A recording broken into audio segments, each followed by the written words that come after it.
Hey guys, welcome to session number 22 of the Trailer Music Composers Podcast. Waka waka! One man with one microphone and a Beavis and Butthead card collection. Welcome to the Trailer Music Composers Podcast. Hello, and welcome to the Trailer Music Composers Podcast. And I have a very, very special guest on for you today.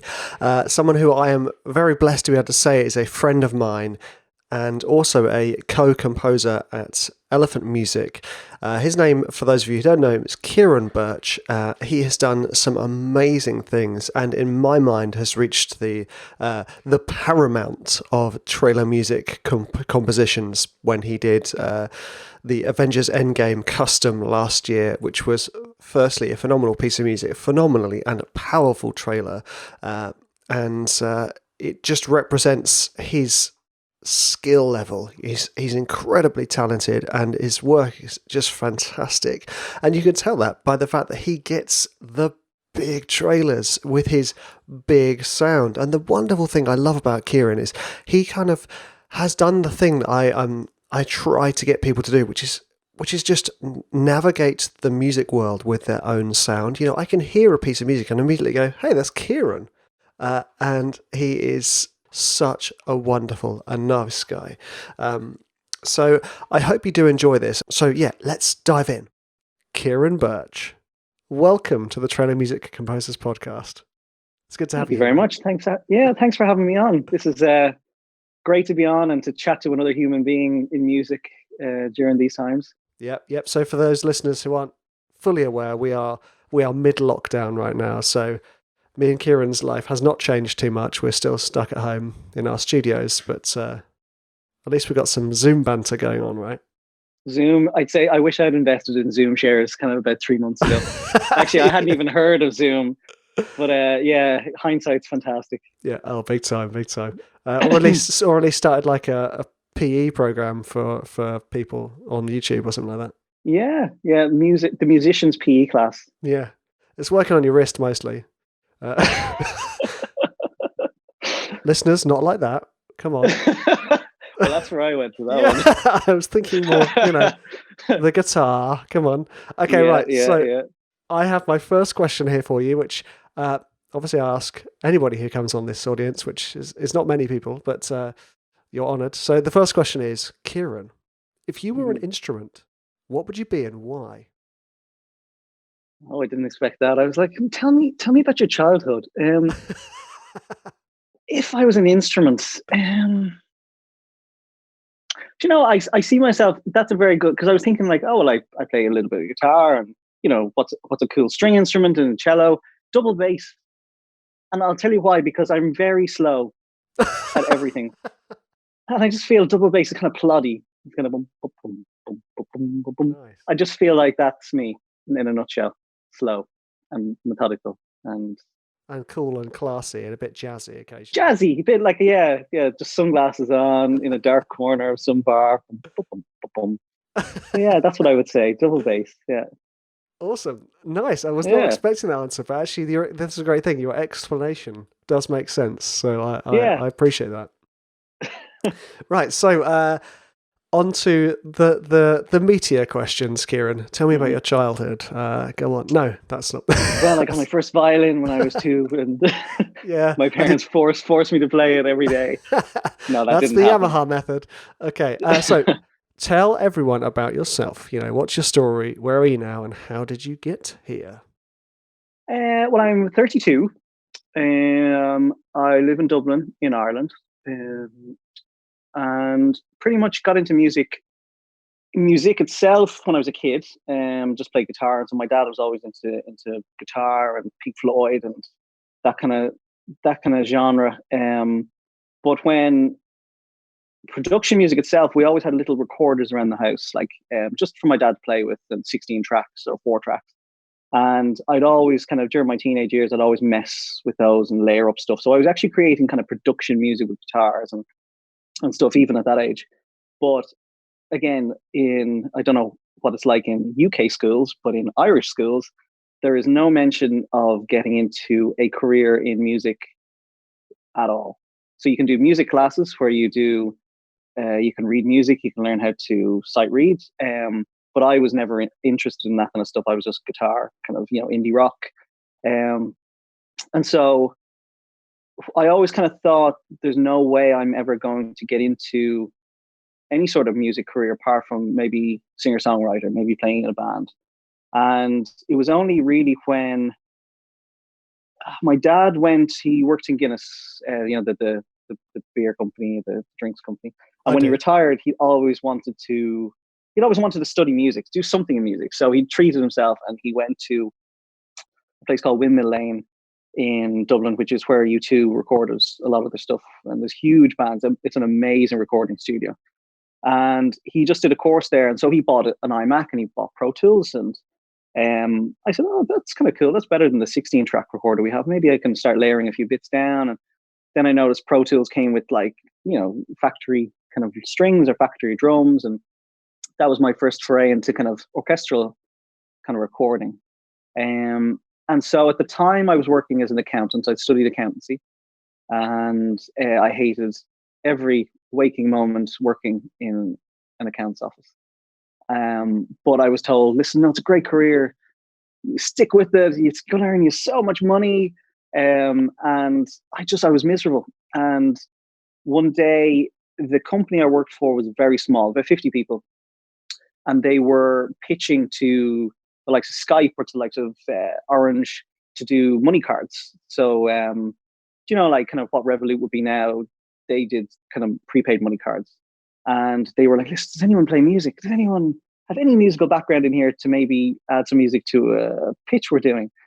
So I said, oh, I actually do a little bit of music on the side. So I started creating like jingles for them. And then they would have radio ads. So I was doing the radio ads, and I was having the most fun I had ever had in my life.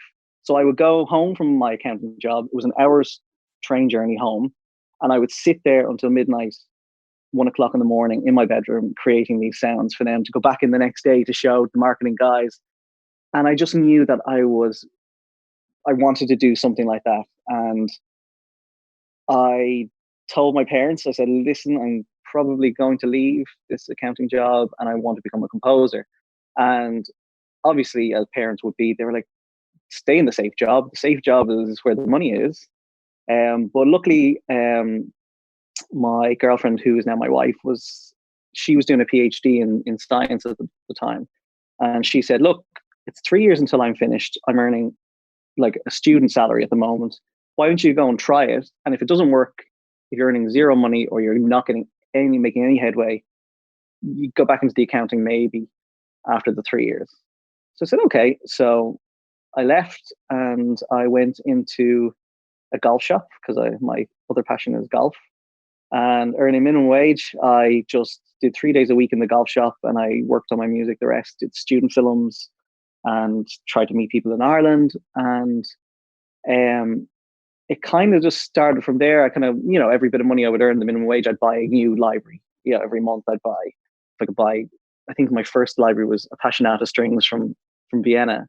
And I was just, oh my God, this is so realistic. This is brilliant. And I just built up little bits by then. I bought an iMac and then I bought Logic, and it just was just ticking away little by little by little by little. And I was always big into trailer music, but I always thought that the composer for the film, I don't know if you thought that. Did you think that before you got into it?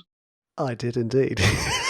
Yeah. So I'd be watching like The Dark Knight Rises in the cinema, the trailer, and I'd be like, wow, look at Hans Zimmer. Now, Hans Zimmer is a bad example because he does. He actually did do the trailer. Yeah, that's good to say. But I think the first one I know was it Born Supremacy, or whichever one was with Jeremy or with your man Rayner in it. I couldn't tell you, sorry, dude. It was like one of the middle ones, but it was 2012, and it was Two Steps from Hell, and there was another guy in it from Pusher. They did the trailer for it, and I just remember noticing that music and being in love with that. And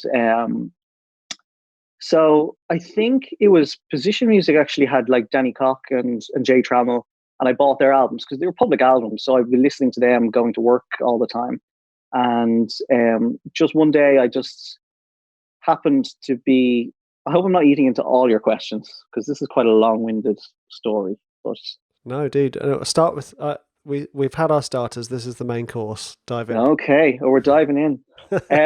Yeah, I went to a talk in IMRO, which is like the PRS of Ireland, and I ended up bumping into a guy called Dean Valentine, who's a big trailer composer, and it just happened that somehow he had seen my name on VI Control mentioning something about trailers or something, and I literally bumped into him walking out of the toilet at the break time, and I think I was going to go home. I was feeling really sick, and I had a headache, and I was like, I'm going to go home. And I bumped into him, and he just landed Captain Phillips, the trailer for Captain Phillips. And I generally wouldn't be the type to be kind of, oh, hi, how's it going? I'm Ciaran Birch. How are you? Be my friend. But I just happened to say to him, oh, by the way, Dean, hi, I'm a big fan of your music.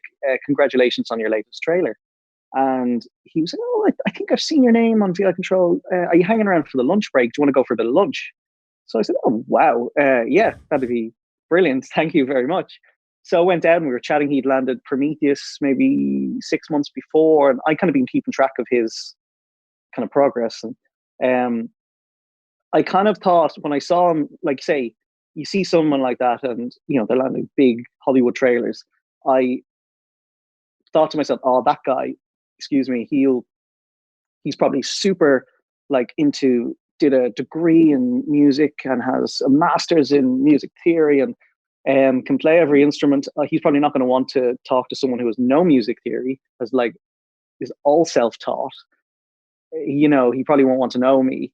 But he's exactly the same, completely self-taught, no music theory, really basic stuff. And we kind of just kept in contact. And he really gave me, not that he never obviously kind of said, oh, I'll get you into Pusher, because he was with Pusher. He's like, it was more that the belief that somebody in Ireland who is living in a normal house using the internet to contact these publishers was doing something that I really wanted to do. And it was the belief that, wow, well, if he can do it, maybe I can get there as well. And having that kind of friendship and camaraderie was a huge thing. So I'd always be thankful to him for that. And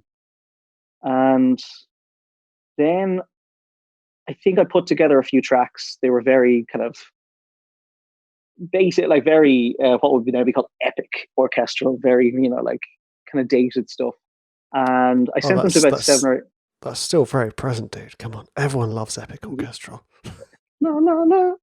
Yeah. Let's go with the 2 steps from hell there. Yeah. If you want to earn YouTube royalties, just put on. People do love that though. Yeah. Not for trailers, but as in just for listening. Yeah. Millions of views of that kind of stuff. But I sent them to about 8 companies, and one got back to me, replied. So out of all of them, not even saying, I'm sorry, your music isn't good or your music isn't relevant, 7 of them didn't reply, and 1 did. This is my first round of sending out emails, and it was a company, Really Slow Motion. And the guy, Rain, he kind of said, listen, your music's kind of in need a bit of work, but we think it could do well. So why don't you come on board, and you'll need to redo these tracks.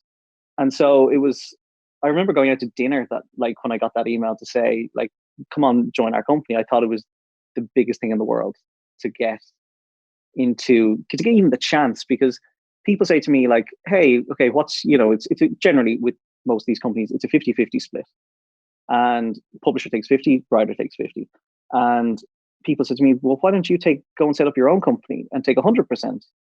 And I say, yeah, I could do that, except I'd just sit there with a big pile of music that has no contacts, no relevant. I don't know somebody in, Warner Brothers. Whereas, say, we work for Vic. Vic knows somebody in Warner Brothers or knows somebody in the trailer houses that contact Warner Brothers. So publishers are very, very important in getting there. So I felt really privileged to be able to get in the door. And I think it took me about I think it was May 2014 was when I joined Really Slow Motion. And I think that my first album was maybe that release was in July. And I thought, as soon as I released the music, I thought, wow, I'm going to land a Hollywood trailer in about a month. This is going to be brilliant. I didn't know how it worked. And every morning I'd wake up and check my phone to see, was there a message saying, congratulations, you landed the next whatever trailer. So it was about a year, May till May. And by that stage, I'd written a track or two for Colossal trailer music. And it was purely by chance that I was looking through YouTube and I clicked on a trailer, and it was a TV spot for San Andreas. And I remember thinking, oh, that sounds familiar. Oh, that's my music. And I thought it was a fan made music. So I had to go search again until I found the official Warner Brothers page. And I was like, oh my God, this is unbelievable. And it's such a kind of, I don't know if you remember your first trailer, and the feeling. It's, you think, how am I doing this? How is this possible? And yeah, it was just from there, it just pretty much, it's been a consistent explosion, which is, it's still a thing where I'm myself and Vic were having a chat before about imposter syndrome. And imposter syndrome, I think, in music has a huge benefit, because every album that I do and I start to write, I nearly have a little mini meltdown about, I'm not good enough, this is terrible. But then you kind of realize that you've built skills and you can do this, but it means that you're keeping yourself in check. There's no ego getting involved, which it's happened once or twice when I've landed something huge. But trailers are so fast paced and they evolve so quick that you could be the biggest fish out there. Like landing every trailer, if it was possible to land every trailer, and the next month you could land nothing, and then you could just land nothing again if you're not careful of what is going on. So yeah, I mean, I've been very fortunate with the people I've met so far, and that's been kind of my story up until now. Mate, there are so many elements of that story I love. So many. I think I'll work backwards in reverse chronological order. Firstly, I found out my trailer, the first big trailer I had was Men in Black 3, and I found out exactly the same way as you. I was writing for Pusher at the time, at the same time as Dean Valentine was, and I did some pitch some work. I didn't hear anything. I just happened to be surfing YouTube, as you do. Wait a second. Wait, that's my track. And that feeling of like, oh my God, I'm gonna have to go get my big boy pants on because this is pretty epic. was huge. The big boy pants.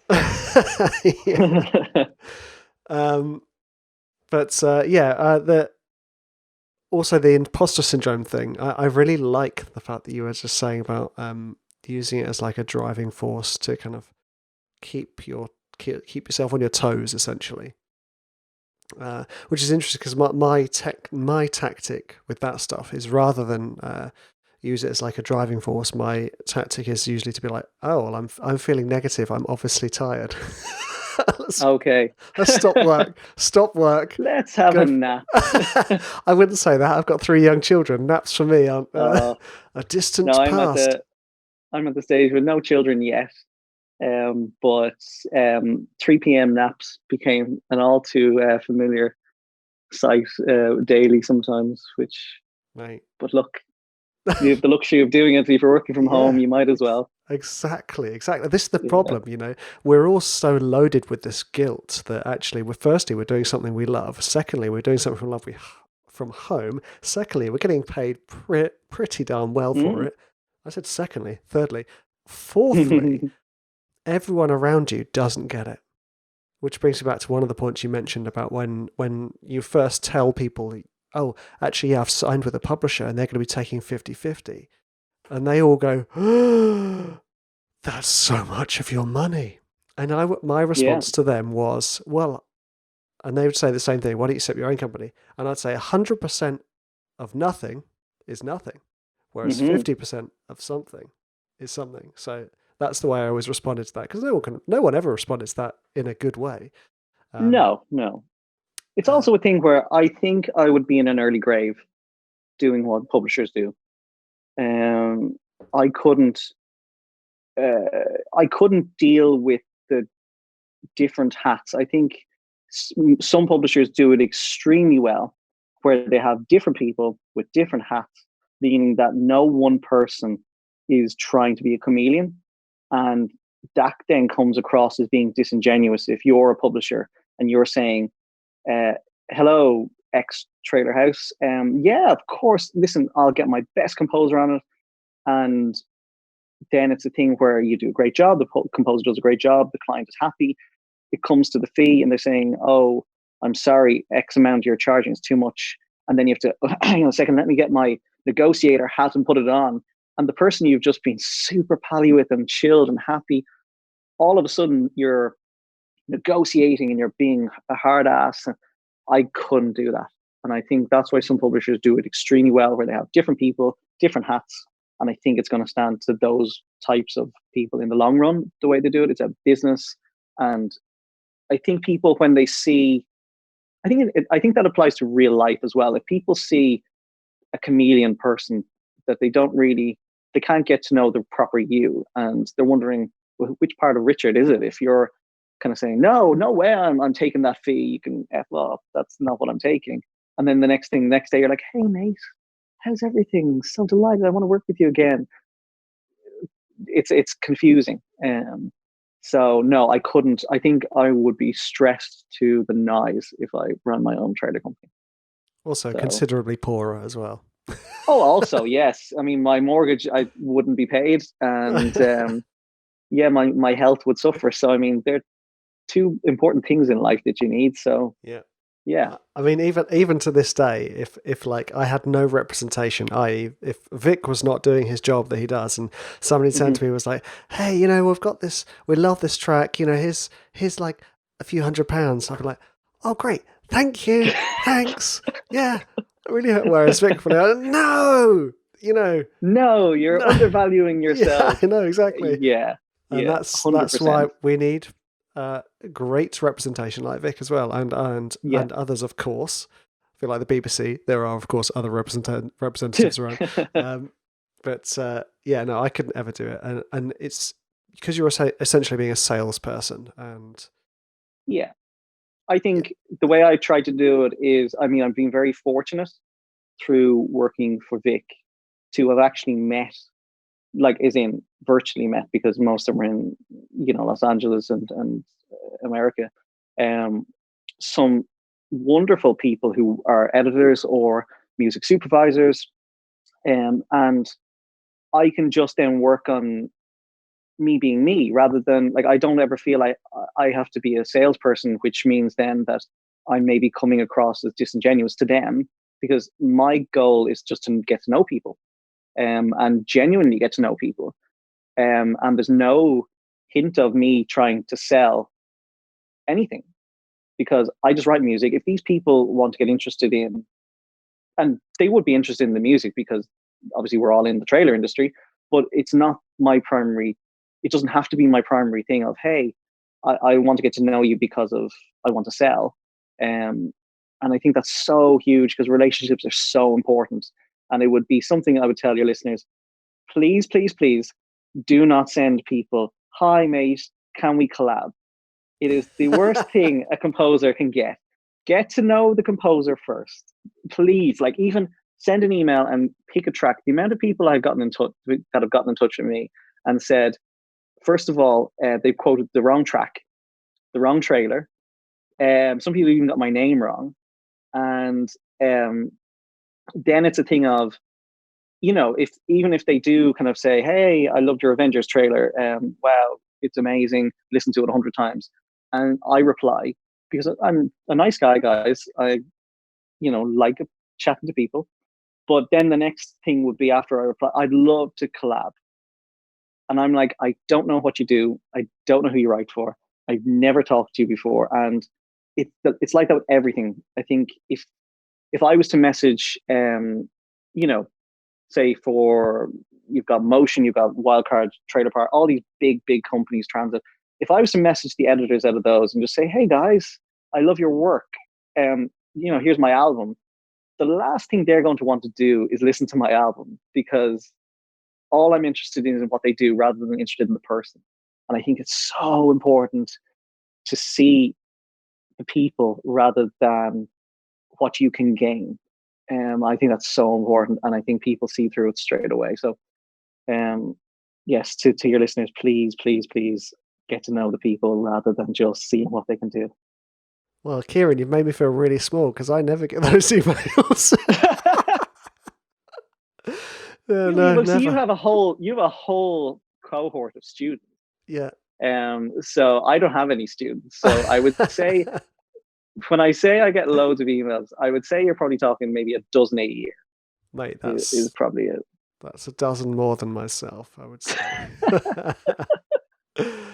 But okay, right. So I just want to return back to your story, because you took us to a point which was essentially your sort of really slow motion colossal days, which if I'm right was about 5 years ago, 6 years ago. It was 5 years. So 5 years ago was my first placements, and then I landed in May 2015, and then it just there was a couple of months, and then I got told, oh, you've something in D23 for Captain America, and I'm a massive Marvel fan, so that was huge.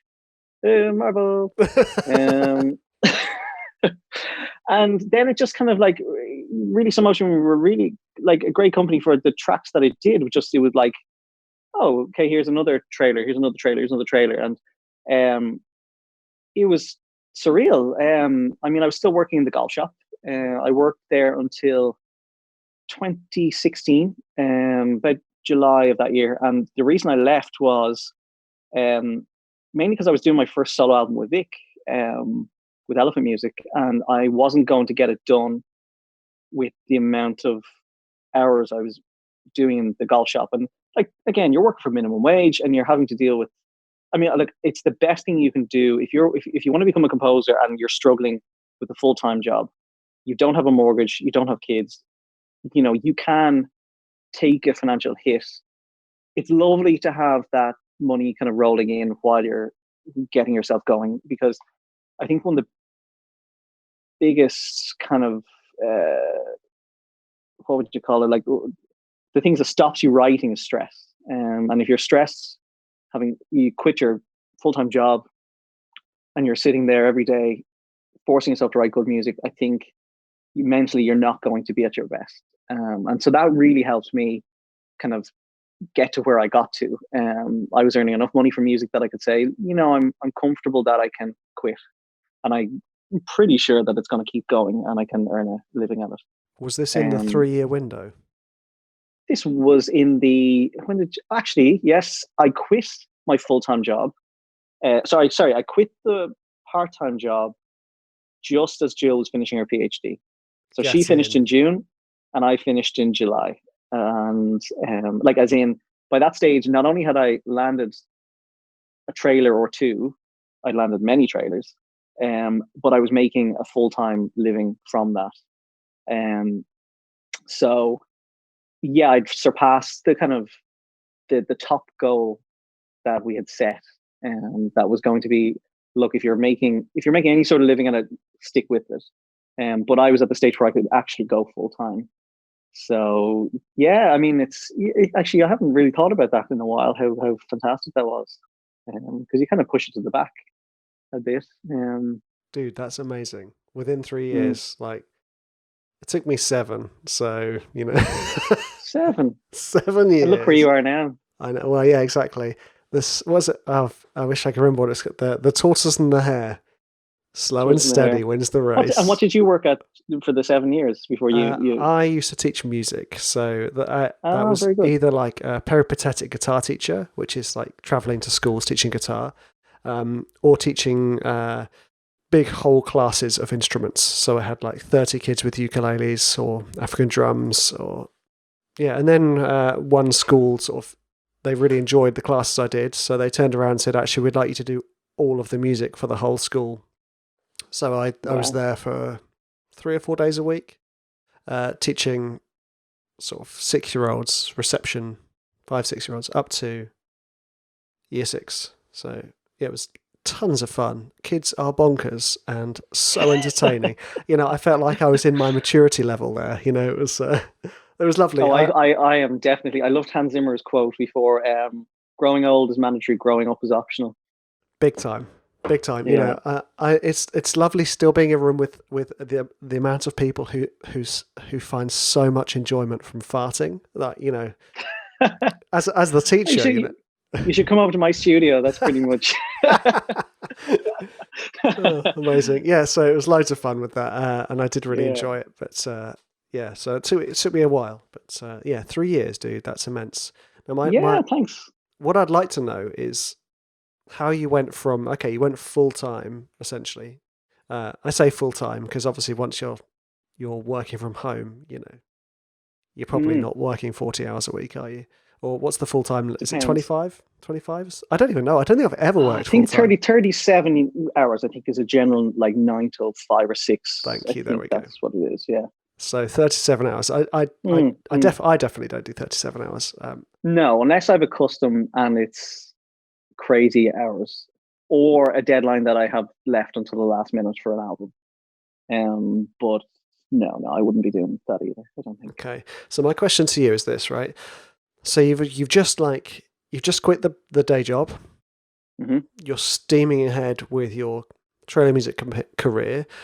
What steps did you take because I don't know, any of the listeners know, I probably mentioned this in the intro anyway, if I haven't already mentioned it, that you obviously recently, was it last year?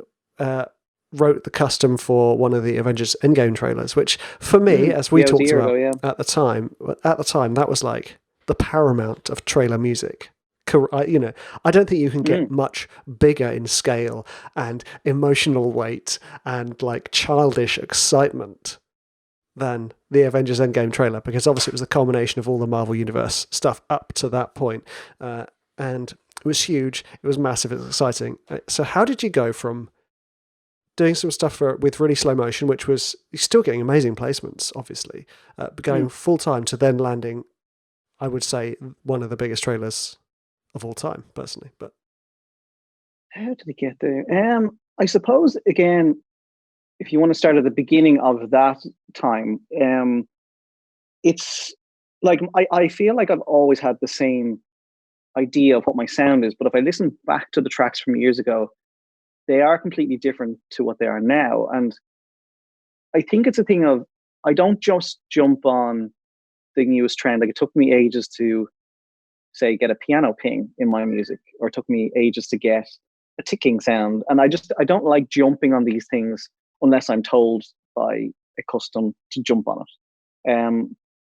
So I think my music just evolves through either the publishers pushing a little bit, or I see a sound or hear a track that I love and I say, wow. And it's a very natural evolution of what I want to do or where it goes. But yeah, I think then, so late 2016, obviously I was working with Vic in Elephant, and same with Colossal and Release Motion.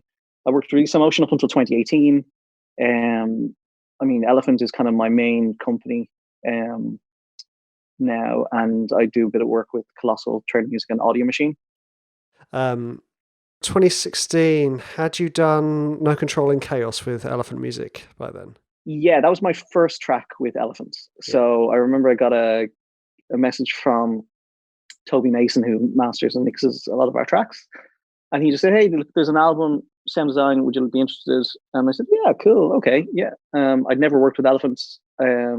Actually hadn't heard of Elephants at that stage. And I know, let's just cut that out so Vic doesn't hear. But I was kind of in a very small pond of maybe like 2 trailer companies. That was kind of it. And yeah, so I did the track, and obviously it's been massively successful. That was the first track I wrote for Elephant, and it's still, the most placed in my Elephant catalog.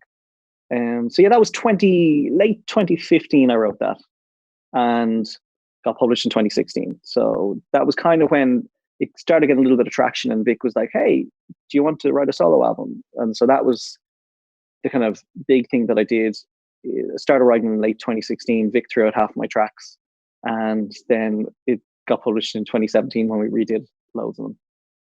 So that was Flux. That was my first ever solo album. Actually, I'd never done one before.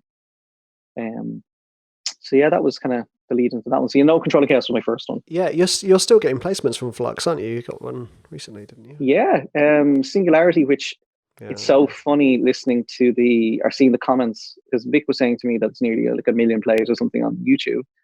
And so I went to check it out, and you see the comments, and it's like, whoa, this sounds like the Avengers End Game trailer. This guy just copied it. And I'm like, hi guys. Sorry, I'm actually the composer for that trailer, but it's so funny seeing the amount of people that say this should have been an End Game, and you're like, well, thanks, I have a sound, so that's that you do. Yeah, Flux is still. Sorry, I said that you do, Ciaran. That you do. Thank you very much, sir. I appreciate that. But yeah, that was Flux. Was a great album, and again, it's funny listening back now, because I would have done things differently now on some of the tracks, and yet the album was very successful. I've had some great placements off that. Big time. So was it a case of the tracks that you were supplying to the publishers were getting traction and getting placements, so they then came back to you, or did you have to kind of openly say, hey guys, I want to do some more music, have you got any more stuff I can pitch on? How did it go from there? Luckily, I have not had to contact any trailer company, any publisher, since the first one, actually. Mikhail from Colossal contacted me early 2015 to see what I write for him. And then obviously I got into Elephants. Same with Audio Machine. That was a lovely one, where there's a guy who does graphics for trailers. He's working on the new Bond film. He did the Venom Smoke. He did a few bits in that as well. And he's a guy, I love his work, and it just happened that he actually loves my music. So we kind of chat a little bit on Twitter every now and then, and he just messaged me one day and said, hey, I hope it's okay, but a friend of mine was looking for musicians for his trailer company. I suggested your name, so he's going to contact you. And I was like, oh, what one is it? He said, oh, it's Audio Machine. So that was lovely, because Audio Machine are one of the main kind of old school, kind of the longest kind of ones in the industry. So yeah, I haven't had to kind of contact any since the first one, which is lovely. And I'm very kind of picky. I don't like, I think as your first question, what kind of instrument am I? I'm very slow at writing, and like I think I'm slow, and I think I've had too many people tell me I'm slow at everything, from accountancy to real life to now music, that I just think I've accepted that that's my personality and that's kind of who I am. So it's kind of worked out like that I don't like taking on too much. So I'm really happy with the people. I try to find the people that I'm really, really happy with, and that kind of share the same personality, the same kind of, I don't know, you just get that kind of camaraderie, you just get that personality match. And I think then, you're going to write better music, and then you're not going to be as stressed. You're going to still have the same kind of amount coming out that you were happy with, and the same quality that you're happy with, but it's not going to be 6 companies trying to pull out at the same time looking for 4 tracks each week. Big time. I just want to go back to something that you were saying about you being a slow composer and always being told that you're slow. I'm going to go against the grain. So okay. I don't know if any of you guys listening know that me and Ciaran have collaborated on a few tracks, and Kieran's been very kind to invite me to collaborate on a couple of his solo albums. 1, 2, 1. 2 now. 2. Yeah, hey, there we go. The one that just came out. Yeah. Yay. Yeah. 2. And Ciaran can write very quickly. It's just he enjoys the time and space to develop a cue. That's a choice. There we go. So because that's true. Actually, you're right. If I'm put to a custom, and like say Vic just contacted me this evening and said, "Hey, custom, I want you to do it." I haven't replied to him actually yet. But he'll find out from Vic. Yeah. He'll find out from this podcast that I'm doing it. So say that like they want the custom done for Friday. So it's now Tuesday evening. It'll be Wednesday, which I have a few things on tomorrow. So I'll do a little bit of work tomorrow, and then I'll frantically work Thursday, Friday, and I will have a track done, and it will hopefully be decent. So I can write a full track, like the Avengers custom. I think I did the first draft in 2 days, which wasn't too dissimilar to what the finished product was. So like 2 days. I mean, I still don't know how I did that. But then if you ask me to write an album track, it could take me a week, maybe 2 weeks, depending on if I'm feeling it or I'm getting the right vibes from it. So I think, yes, you're right. I think it is a choice. It is. And I just want to Google something. There we go. So this fits in beautifully with what we're talking about here, Ciaran. This is called the Parkinson's law, right? Parkinson's law is the adage that work expands so as to fill the time available for its completion. So what happens here, right? You've got your custom. The deadline's in 2 days. Bosh, here's a complete track. You've got an album. Deadline is 2 months. That's very true. Yeah. And you spread the work. Yes. So Parkinson's law. I always forget that, but yeah, Parkinson's law. Parkinson's law. I have not heard of that. Yeah, I think it was something to do with. I think he was a consultant that was brought into a council to observe like productivity, and he noticed that when people were given a strict deadline, their productivity increased dramatically compared to when they had lax deadlines or no deadline at all, and they would suddenly just the same amount of work would spread over weeks rather than compacted. I only think about that because one of the big shifts for me was having kids and wanting to split childcare with my wife. So my working day went from, I don't know, a full 6 hours to like 2 or 3 hours. So I had to kind of go, okay, well, how can I produce the same amount, if not more, music in that time? But anyway, I just wanted to give you a kind of a boost of confidence to say to you. Thank you very much. Actually, I needed that. You can write quickly, and not just write quickly, but you can write amazing music really quickly. And also, me and you have pitched on the same briefs together, and your tracks sounds way better than mine. I send off sketches. Oh, thank you. They do. Your sound See, this thing I would love to. I do love the way you work, and I think I've always had. I'm only starting to kind of get into. No, I'm not. No, I'm lying here. I'm not getting into the mindset of the Richard Schreiber syndrome with Vic and Elephant, because I find, I love the way you do it, sending a sketch off, getting feedback, working then through it more, because once it's left the studio, it's not your responsibility anymore. And all of a sudden a weight is lifted, rather than what happens to me is I'll get an email from Jamie or from Vic to say, hey, mate, you have any music for us? And I'm like frantically trying to fix this low pass filter, which is going to give my sound the best thing in the world. And I'm panicking. Whereas if I had sent that off maybe 2 hours before, it would have been off my plate, and I can enjoy my life for those extra 2 hours and do something that's different and maybe resets the brain. Yeah. But I find maybe it's the type of music, because I can't write your music, which I think is great because we all have our own styles then. I find minimal music, I just keep layering and I keep adding and I keep adding. So my music is always quite big and it's full of different sounds and different bits. But I find if I sent Vic my sketch, I know full well, I'll say, right, he's going to critique the sound design at this point. The drums aren't big enough. So all the things I am thinking myself, I know that the feedback will include. So that's, I think, why I'm a little bit slower, because I want to get it as good as it can, that I'm happy enough with it. And if someone comes back with feedback, well, then I know, well, it's not just due to laziness. I'm not saying you're lazy. How dare you, sir? It definitely is kicked off this podcast. Yeah.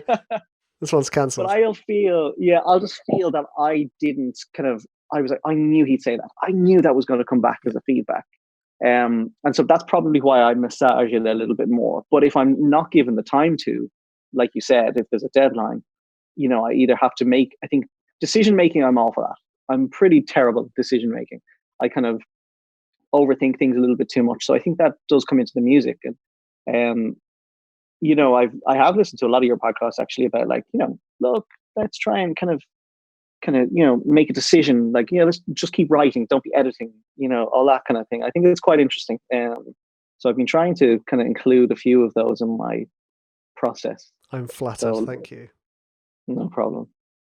You've made me lose my point. My mind has gone completely blank, Ciaran. Flattery will get you everywhere. I do. See, this is what happens when I have a glass of wine and I'm just chatting to a friend. I just ramble. The one thing I feel I should mention, like, obviously we're friends, we know each other, and we keep mentioning Vic and Jamie. So for listeners, for those of you who don't know, Vic is the founder and director of Elephant Music and Mammoth Audio, and Jamie is a producer for Elephant Music and Mammoth Audio. So there we go. So when we say Vic and Jamie, it's because both Ciaran and I work for Elephant Music, and there we go. I was just very aware that we might have been doing exclusive banter. Yeah, that's what happens, I think, when you know somebody and you're kind of in stories. Yeah, absolutely. Yeah. Okay. You've kind of already alluded to this already, actually, but I'm always intrigued to hear about people's writing process. I mean, everyone who's listening to this knows my writing process in great detail. Write quickly with very little thinking so that it flows out. Send out a sketch. See what happens. It doesn't have to be a sketch. When I say sketch, I'm not saying like a chord sequence that's looped for 2 minutes 20. I'm talking about, it's got all the elements it needs. It's got some element of percussion, some element of harmony and melody, so that the producer knows what's going to happen. What is your writing process? Mine would be, depending on the genre. So say, for example, like the type of music I generally do that is kind of my sound would be kind of hybrid. So kind of orchestra, synths, and very heavy percussion. What I like to do first is kind of figure out my chord structure. So I like to, because I can kind of hum along if I'm coming up with a nice chord structure that I feel is because my music's quite dark. If I feel I'm hitting the right tone, I prefer working out the chords first. I prefer working out my bass line. So I will start.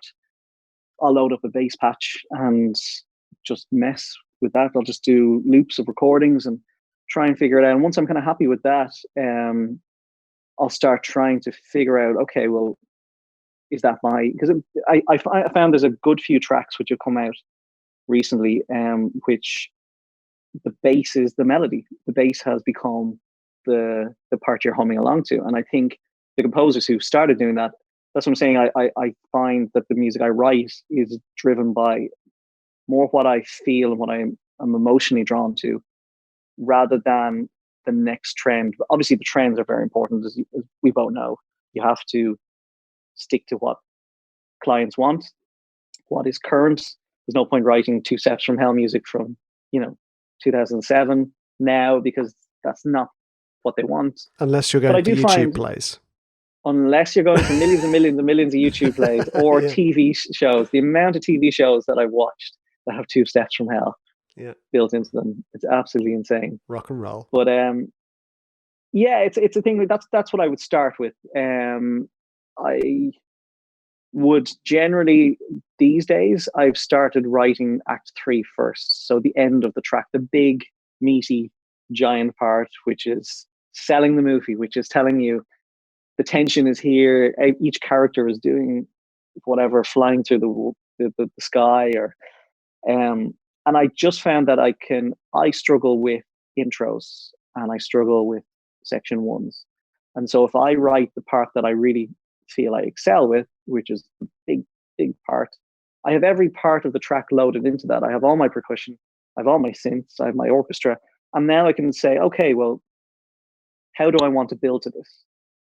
Do I want to change the chord structure? Do I want to keep the same chord structure and add a different melody over it? Or do I want to just have an atmospheric pad leading up to it? But I find if I have something concrete and I have an idea, then I'm more capable of letting my brain figure out where the path goes to get to that main part. It's very confusing. I find track structures are the most confusing part of it all. I think you've revealed a really, really good tip there. I call that reverse engineering a track. When you write the ending, you write the climax, because you're like you say, you've got everything preloaded.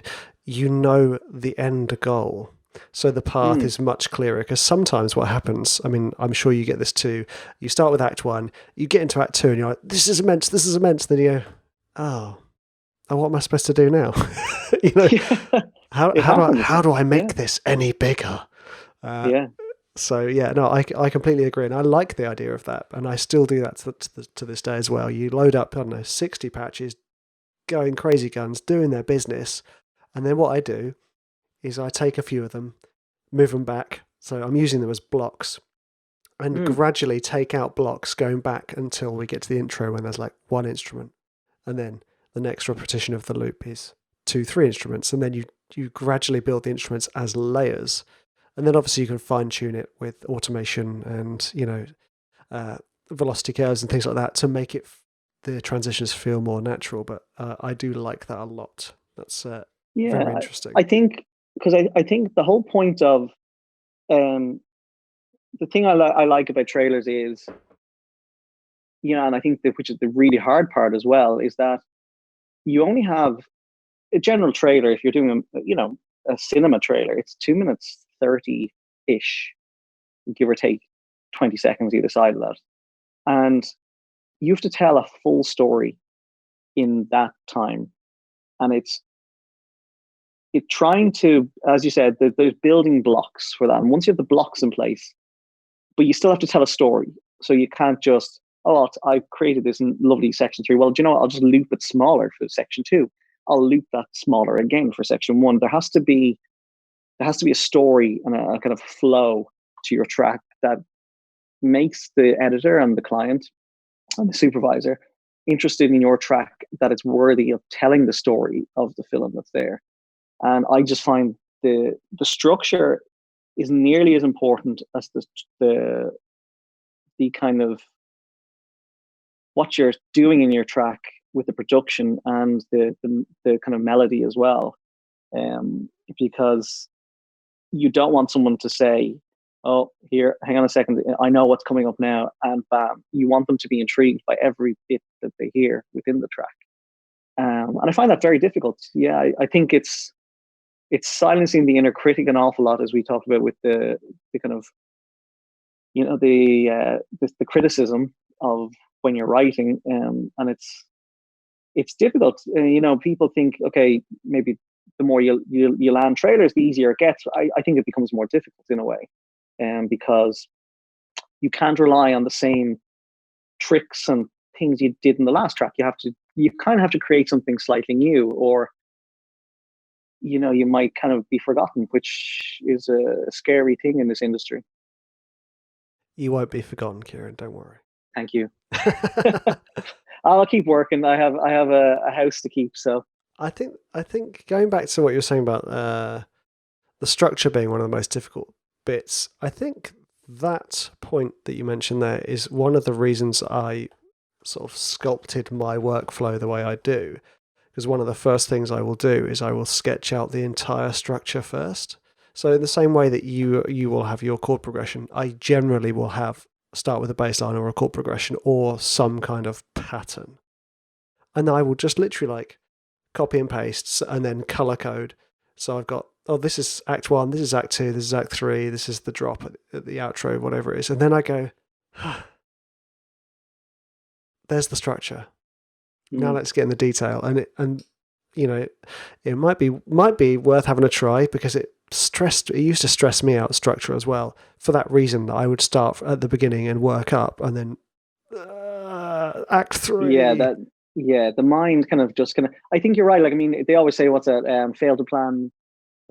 It's a plan to fail. Yeah. Yeah. That is huge. I think sometimes when custom work comes around, obviously it's stressful with the very tight deadlines, but I love the customs where they've nearly spelt out, we want a very slow intro. We want it to kick in here. We want it to stop here.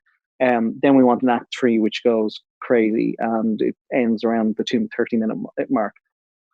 Because it kind of tells you you're not trying to guess what is going to be good, what is current, what is the client would like, and that somebody's kind of instructed you to go and create something, which doesn't happen too often. Like, I mean, that's the unique thing. And I suppose it's kind of it's good and bad, because in our industry that we were kind of left to our own devices with the albums.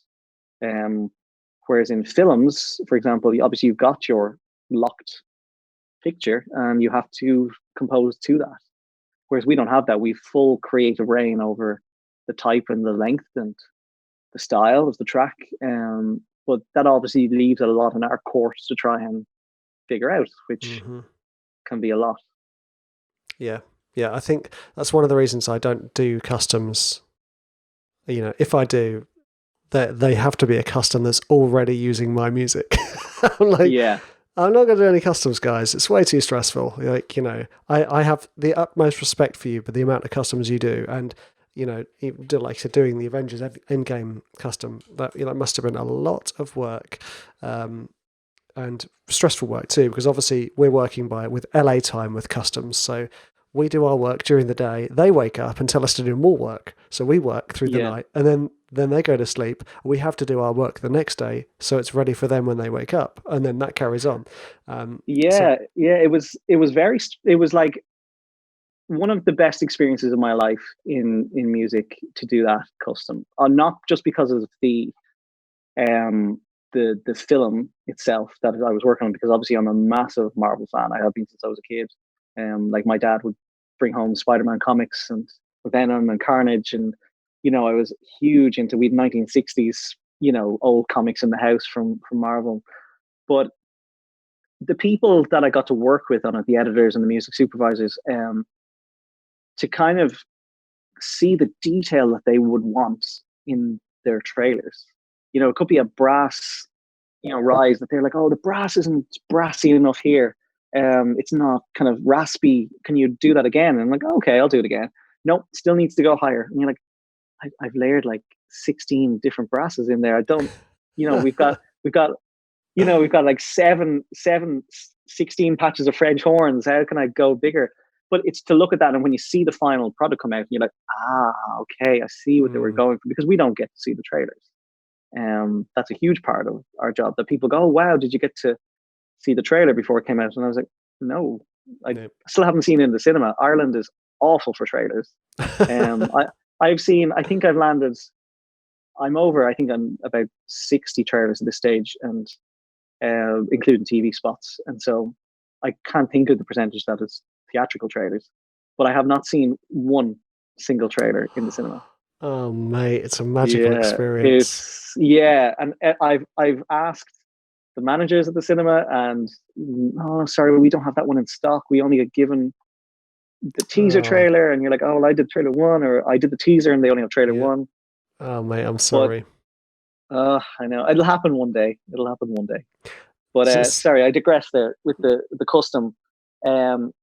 You're right. Like, I mean, LA time is tough to work to over here. And yes, it can. I think as we talked about, you feel when you're writing and you're like, oh, am I getting this right for the client? And if I get it wrong, are they just going to cut my track? You know, that's the kind of thought process you have. But at the same time, it's so much fun. It's when you're at that stage of the thing, you're at the end, and it's some experience. It's very thrilling, especially when you know you're one of like 1 or 2 tracks in the game. You know, that's very exciting. I still don't envy you, but the game. I'm just wary that I've got a few more questions to go, and we're okay. We'll go. We're going well over my 30-minute mark, dude. No, it's not a 30-minute mark. Okay, it's just let's go. I'll stop rambling. Let's go. Come on. No, I'm actually really enjoying the rambling. I'm just thinking, actually, I want to go to bed soon. So, I go to bed. Let's see. I go to bed about 1 o'clock in the morning. I'll probably be playing Call of Duty Warzone with the guys probably until then. Oh, mate. Okay. Well, so fun times for you, hey? Well, this is what happens when I don't have kids yet. Don't worry. A couple of years, I'll be going to bed at 9 o'clock as well. Yeah, that's it. Yeah. You definitely will. Anyway. Oh, I can see it, yeah. Okay, so my next question, we've kind of covered it actually. I think we have. It's like, what creative barriers do we have as trailer composers? But you've talked about so many. Not like we have a lot, but you've covered good ground here. You know, you've covered the imposter syndrome. You've covered LA time is actually a kind of a creative barrier because it kind of makes it a bit stressful. So yeah, is there anything regarding sort of a creative barrier that you don't think you've covered? Like, I do find that I think as composers, and I've talked to a lot of people who are very successful in this industry, and you do hear similar tones that I think we're very hard on ourselves. And I think creatives in general are quite hard on themselves. And I think sometimes we need to take a step back and just realize that, you know, the chord progression that we created isn't actually pure. It is decent, and it is just like 90% of all other chord progressions that created brilliant tracks. And I think sometimes, and I think your ethos of just keep writing, I think is a very, very good ethos to have. And I think people starting out, I think, would listen to tracks, if you're into trailers, which is obviously the people who will be listening to this. If you're listening to, your Epic Haven or Epic Heaven trailer music channel on YouTube or Trailer Music Weekly, and you're listening to those tracks and going, oh, my tracks aren't similar to that. Well, you just have to keep working and believe that we all started out at a pretty crappy level and worked our way up and figured out different tricks by ourselves. And I think that's a huge thing. Just self-belief, I think, is a huge thing in this industry that I think people lack sometimes. And just that to keep going and eventually, because I have the same process on every track. I will start the track, I will cry, and then I will get down for a cup of coffee. I'll come back up, I'll cry again and say, this is terrible. And eventually, if I just keep going and going and going, all of a sudden, it's I imagine it's like the guys with the marble, the sculptors back in the day. They'd have one big block of marble, and out of this marble, they said that all they're doing is freeing the sculpture from the marble. Yeah. And I think that's the same with music. Eventually, you just keep sculpting away and knocking away, and oh, okay, well, I didn't like that drum pattern, but I'll keep going, and eventually, you have a full track. And the amount of times that I've just kept going and just silenced that critic and kept composing, and eventually I'm like, whoa, how did this happen? And I have a full track in front of me. But if I deleted that at the first instance, I would have nothing, and I wouldn't have created this track either by accident. Sometimes it happens completely by accident. You'll hit a wrong chord and you're like, wow, that's nice, on a synth sound design patch, and that's the basis for your track. So yes, I think belief is a huge thing, and to never really put yourself down too much. There'll be other people to do that for you. So I think if you don't believe in yourself, really, I don't think anybody else will. Yes, perseverance in the face of negativity. Yeah. I think that is a beautiful sentiment, and too true that too many creative people and incredibly talented creative people suffer from the overactive inner critic. And that's one of the reasons I do try and teach people to just tell it to bugger off and just keep writing, because you know what? You might go to it the next day and think, this is the best piece of music I've ever written. That's the thing. It's a changeable beast. Now, I think I'm very intrigued to hear the answer to this question now, Ciaran. What advice would you have to people who want to get into trailer music? I mean, you've already given one nugget, which is don't email me asking for collaboration. So, at least not without taking me out for tea. That's it. Yeah, get to know me first. Yeah, I did get one before where it was like, well, you're going to introduce me, right? Like, to this company. I was like, no, let's introduce yourself. That's not my job. But yeah, I would say there's a great Facebook group, which was actually set up for as a bit of a mess group, called the Trailer Music Support Group. and it was set up by Cody Still and a few others, just as kind of like a joke. Kind of, we all need support in trailers because we're all pretty much down the dumps all the time. But it's turned into this mammoth kind of beast, like kind of, I suppose, like your course, like your trailer music course, and you've got all the forms for that. But it turned into this thing with thousands of members. But there are some brilliant people on that who will give great advice, and the same advice keeps coming up all the time. So you want to get into trailers, what do you need to do? I would echo probably a lot of the same advice, meaning get yourself a good, okay, first of all, figure out what genre you're in. You can't be in all genres. And slightly digress here, but Vic has kind of given out to me a few times for trying to be, a Richard Schreiber. I'd be kind of like, hey, I can do minimal, and I can't do minimal. So he'll be like, even from my recent solo album that we collaborated on, I had a few kind of very kind of minimal sound design horror tracks. And he's like, mate, no, do your sound, do you, and that's what people want. So those tracks ended up completely being changed, and I'm so thankful that he gave me that kind of, I suppose, constructive criticism. That everyone is talented at different things. So I knew from the beginning, I loved Danny Cox's music, the really hard-hitting hybrid trailer music. That's what I was into. I've always been into bigger sounds, and so that's what I did. So I was creating bigger orchestral hybrid sounds and sound design sounds. So that would be my thing. Figure out, okay, what is the genre that you would like to be in? Is it the kind of horror genre? Is it hybrid that's going to be pitching for Marvel and DC and that kind of thing? And put together a little pack of tracks. Listen to the tracks that are on YouTube. There's some unbelievable tracks. I use them as references a lot to see what is current, what is being used, what are the things that maybe they would use in tracks that I wouldn't use or wouldn't think of, or chord progressions. So listen to a lot of those tracks, and when you're ready to have maybe 3 tracks minimum, figure out all the main players in the trailer industry. I mean, there's a huge amount of them. They're all on Facebook. They're all online. I think if you just did a quick search of trailer music publishers, it would come up with a giant list. Figure out who the people are. So figure out who the music guy is in it. And please send personal emails. Don't just send, hi, I'm interested in joining your company. Please listen to my SoundCloud link. Bye. That will not work. It is the biggest relationship industry I have ever seen. Everybody knows everybody. There's just, it's phenomenal the amount of people from an editor to a music supervisor in a trailer house to clients that will know everybody. It shocks me how small it is for such a big Hollywood industry.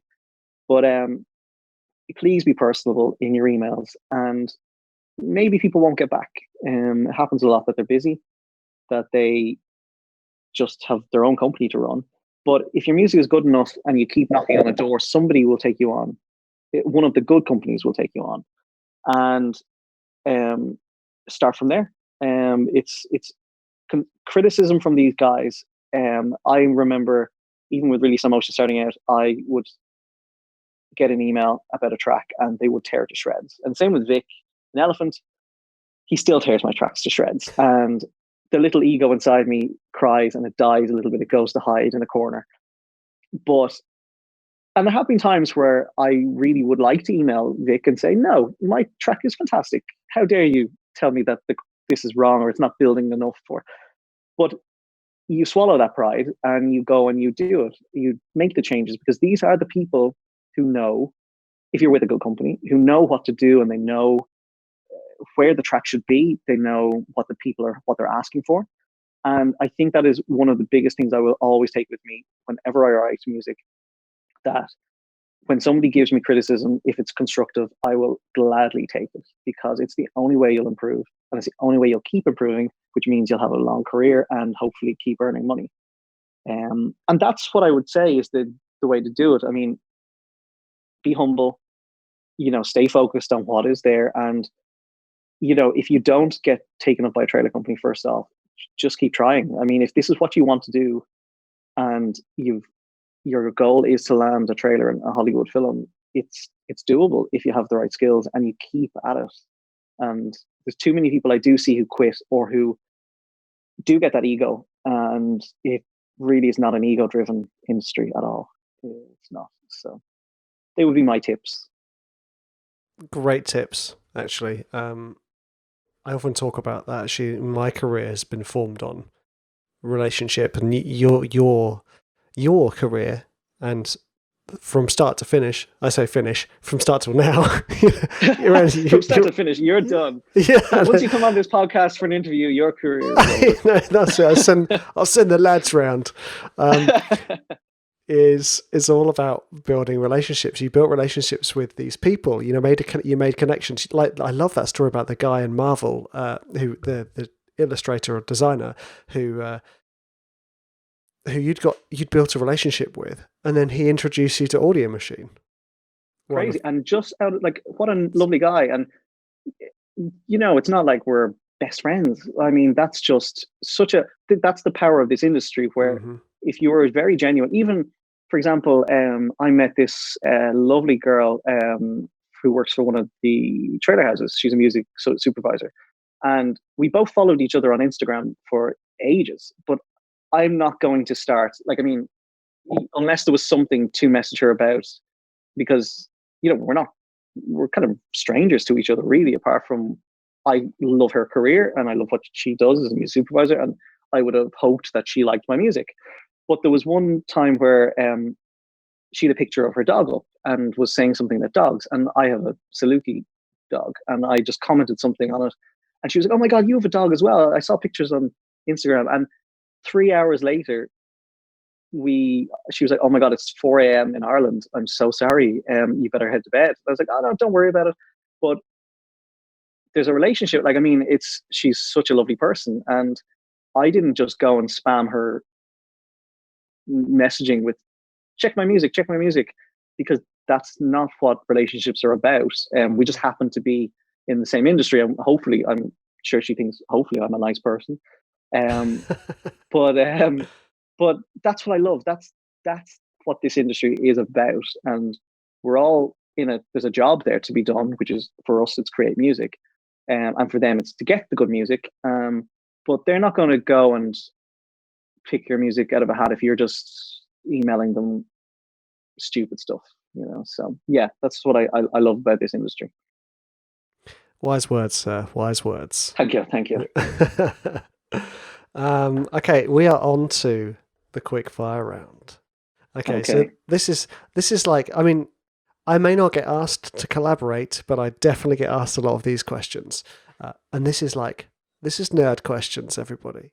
Because at the end of the day, we're all secret or not so secret nerds. I see it. I believe that's a Death Star in the back of your studio. It is, yeah. And I've a Spider-Man lovely limited edition thing my friend got me up there as well. So there we go. All nerds. So, Ciaran, what is your go-to DAW? Logic. Yeah. Go-to piano. I haven't used anything else. Oh, sorry, go on. How dare you? Go-to piano. Quick fire No. Go-to piano library. Emotional piano. Go-to string library. It will change soon, so I will go with what I've had at the moment. So Cinestrings. Or Spitfire, the first one, Albion. Yeah. For sure. I love sketching with that one. Oh, mate, they just sound so beautiful, don't they? Go-to brass library. Cinebrass. Or music sampling, brass, because I have two. So it depends what I want to do. Sorry, it depends what I want to do. So if I'm just sketching out brass like normally, I will go to Cinebrass. But if I want to sketch something massive, I'll go to music sampling, trailer brass. Nice. There you go. See, I do really enjoy this because this is the wonderful thing about me as a trailer composer. I know so little about the various sample libraries. I'm just like, there are other libraries other than Spitfire. What? Yeah, it's just a UK like edition here. Yeah, exactly. Yeah. Okay, go to percussion. It has varied. So I have literally gotten my percussion down to about 6 things. And so obviously you've got damage. I mean, I use that nonstop. But what do I use an awful lot now? ATO, right? And they had a sale on for ages where every drum library was like $28. And I bought a lot. I was like, I don't really use ATO percussion apart from the toms. And frame drum is phenomenal. All of the ATO drums, some of their libraries are a bit suspect, but their drums are phenomenal. So them, and I use a lot of hits from a library, Pulsetter, Disseminator or something I think it's called, but Pulsetter are brilliant. It's just hits, like very hybrid Detonator. hits. Detonator Rage. Detonator, is it? It's phenomenal. They got some one hits on there where you're like, oh yeah, wow, I've heard that. And before. I love hits where they don't go and go. Yes, I love the hits that just go and just have a nice clean tail, and you can do what you want with them. Who uses those ones? I don't know. Yeah, what is wrong with these weird tails? Like, stop it! You've got an amazing snare. It goes. What? Why would I want that? I'm never gonna. I have to bounce that to audio, and now I have to just chop it up and put a reverb on it for the thing, and bounce it off again to use it. Yeah. So yeah. Yes, I agree. Okay, go to synth. Omnisphere. The only synth I had Zebra, and I can't use it. I'm ashamed to say. Not that I can't. I won't, because I am too lazy to go and spend hours trying to learn how to use it. Yeah, fair enough. I think that's the problem with synths. I would say I'm nerdy, but then when it gets to a synth, I'm like, yeah. I also I've got little time. Okay. Yes. Top 3 effects plugins. Sound Toys, all of them. Let me see. What else do I use? What else do I use? That's about 12 plugins, dude. So yeah. So, well, okay. If we're going like Sound Toys, Little Plate. Yeah, no, just Sound Toys. Just use Sound Toys. All of the Sound Toys. Yeah. Every Sound Toys plugin is just phenomenal. Yes, I agree. And Fab Filter. The EQ one. The EQ, yeah. That's all I use. That one. I've heard you talking about that for ages, and it's been on my list to buy. So it does so much. Is that the one that analyzes the 2 tracks and tells you if they're clashing? And if it does, I have not used that. No, if it, there's probably going to be listeners there going, yes, that's exactly what it does. But no, if it does, I don't use that part. I use isotope, neutron, EQ if I want to analyze the 2 tracks and look at them. So it tells you where they're clashing. If you're having to say a kick drum and a bass, it'll tell you where they are. So that's what I would use for that. Amazing. Such a so hey, wait, is that 3 plugins? Sound Toys. That's a lot of plugins. Fab Filter.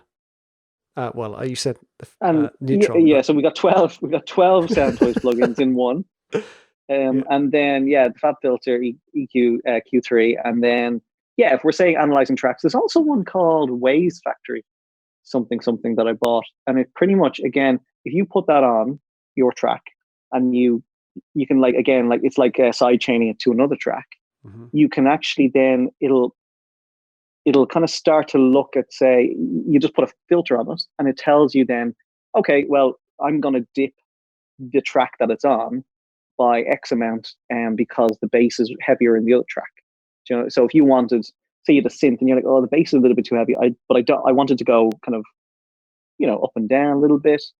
That's what it'll do very quickly. You don't have to start messing around. Mate, that is awesome. Is that Waves Factory the sample library company? Yeah, mate, I'm getting that. It wasn't expensive either. It's so good. Amazing. It's just so quick. Yeah, that's what we want. We don't want to be there forever. No, definitely not. Okay, and what is your number 1 piece of advice to write better trailer music? I would say, look at the tracks on YouTube. It has to be the biggest thing you can do. Public releases are another one from industry, kind of, trailer companies.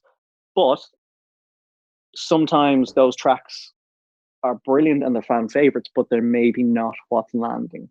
So I would go on to the two ones, again, Epic Haven and Trailer Music Weekly, and they will actually have up the tracks, because both of us have tracks on it, that will actually have landed in the trailer. So you could be looking at a trailer and you're thinking, wow, that like Venom trailer is amazing. That, you know, Fast and Furious trailer is amazing. Who did the music and what does the track sound like as a full one? And there you go. They have the full track up. And it's just brilliant to look and see, compare, like, how is your track different? You know, is my production level the same? Is my EQing the same? Is the mastering the same? Are they using less orchestra than I use because maybe that's a hybrid kind of track? So that's my biggest bit of advice I would give to people, is constantly compare and see, okay, well, the people who are at the top and are landing Hollywood big trailers, where does my music differ and where is it the same? And you'll get your positives and negatives from that. Can I add a little addendum to that, which is make sure you're in a good mood when you're doing that. Yeah. That's because the moment you start comparing, if you're feeling a bit sad, you're going to start ripping your music apart. Rather than looking at their work, the other work, critically and analytically, you're going to be like, well, how am I supposed to ever compete with this? I'm not supposed to do this. I should just go back to the day job. And as you said, crying tears. Yeah. So yeah, I think you're right, because I've done it when I'm in the middle of writing, and I would say that's probably the worst time. Big time. Big time. So I've kind of said I'd be writing, and say, okay, well, actually, I am aiming for X. Just look up a load of trailers that were in that style. Listen to the tracks. And I'm like, oh, my track is a million miles off how good that track is. Where I think, as we said, you fail to plan, you plan to fail. This should be done as part of your planning process. Look up the tracks, jot down the things that you like about the tracks. Maybe the bass line is distorted and fuzzy, but it still stands out. Well, that's something to write down. Maybe the percussion is super hard hitting, but sparse. Well, that's another thing to write down. And keep all those notes and ideas in your head, and take a break, come back to it then, and start writing your track. But it is, yeah, like you said, that's a good addendum to it, because you can drive yourself insane with comparing while writing. Big time. Right. Ciaran, I want to say thank you very much for all of the value that you've given to the Trailer Music Composers podcast audience. I need to come up with a really shorter way of saying that. With the audience, there we go. I've obviously very much enjoyed talking to you, and love how much emphasis you've placed on building up relationships with people, because actually that's so important. The people who have tried to build a relationship with me as a person over and above me, the trailer composer, are the ones that I would generally respond to more readily. And if there were ever any opportunities, then, you know, like that guy, you know, maybe you're like, hey, I can't do this custom, but this guy's pretty cool. So I'm not saying that Ciaran will do that to you guys. I'm just no, it's not going to happen. And also, please don't ask to come around to my house. Yeah. Which leads me on to my last thing. Okay, if people want to get in touch with you or check out your work, where can we send them? I'm pretty much on all the social medias. I do have a website as well. So I generally, Facebook is kind of, for me, a dying social media for me. It's just annoying. So I'm generally on Instagram. It's just so full of just nonsense. So that's generally why you don't stay reply on to my Instagram. messages. That's, Oh yeah. That's the reason. Yeah. No, I would be on Instagram an awful lot, and I am on Twitter. And if anyone wants to check out my website, it's ciaranbirch.com. So there's an email address there if anyone wants to get in touch, and I will respond to you eventually. Because you're a true gent. Yeah, I mean, I think I do like, if people are genuinely seeking help, I absolutely, like every other, very, like the whole trailer industry really. If I can be of any help, I will. But it's, the people who are demanding help and wanting me to collab, that I generally steer clear of. So just in mind. Yep. Amazing. Yeah, thank you so much for coming on the show, and I do hope you enjoyed it as much as I did. And yeah, guys, go check out Ciaran's work, because Ciaran is an absolutely blinding composer, and his trailer tracks are huge and epic, and they bring across the narratives of the trailers that he scores beautifully. You know, he has the intimacy of the characters set in their huge landscapes, and he does that with his excellent hybrid writing, which I am always in awe of, and I tell him that all the time. So thanks, Ciaran. Thank you very much, Richard. It was been a pleasure. What a nice guy, and boy is his music absolutely fantastic as well. Now, so those of you who don't know his music, go onto YouTube, check it out. I mean, there's tons of it around on YouTube. Just type in Ciaran Birch music and you will find loads of it. And, you know, if you're aspiring to be a trailer composer, I would strongly recommend giving his stuff a listen, because where he develops his ideas based around usually a synth bass idea is just fantastic, and he just gets this lovely powerful sound at the end. And I want to reiterate a couple of things here, like the importance of relationships with people. You know, at the end of the day, if you want to get into trailer music, you know, don't see it like, who can I pester with emails? See it like, who can I build relationships with? Who do I have common ground with? Who can I share? You know, treat them like people, you know. You don't go up to a stranger on the street and suddenly start asking them for their email, do you? And it's the same online. You know, be a nice, personable person. It will get you much further. I hope you enjoyed it, guys, and I thank you so much for taking the time to listen to this. You guys are absolutely awesome.